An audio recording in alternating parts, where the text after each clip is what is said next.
2025 চনৰ 13 জুন তাৰিখে পুৱা প্ৰায় 3 বজাত 200ৰো অধিক ইজৰাইলৰ যুদ্ধ বিমান ইৰাণৰ আকাশমাৰ্গত প্ৰৱেশ কৰে।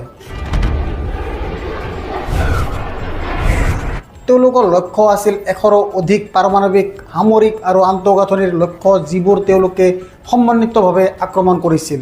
Breaking news in the Middle East and now escalating fears of an all-out war in the region. এই সকলোবোৰত প্ৰায় 80 জন লোকৰ মৃত্যু হয়, 320 জন লোক আহত হয়।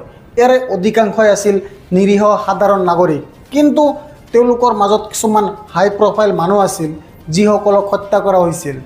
সশস্ত্ৰ বাহিনীৰ মুৰব্বী মোহাম্মদ বাগেৰী, IRGCৰ মুখ্য অধিনায়ক হুছেইন ছালামী, ইৰাণৰ পাৰমাণৱিক কাৰ্যসূচীৰ সৈতে জড়িত লোকসকলক বিশেষভাৱে লক্ষ্য কৰি লোৱা হৈছিল। পাৰমাণৱিক বিজ্ঞানী মোহাম্মদ মেহেদী তেহৰানচি আৰু ফৰিদিন আব্বাছীকে ধৰি 6 গৰাকী বিজ্ঞানীকো নিহত কৰা হয়। ইজৰাইলে এই সমগ্ৰ অভিযানৰ নাম অপাৰেশ্যন ৰাইজিং লায়ন বুলি কয়। Strikes were part of Operation Rising Lion. Operation Rising Lion. Operation Rising Lion.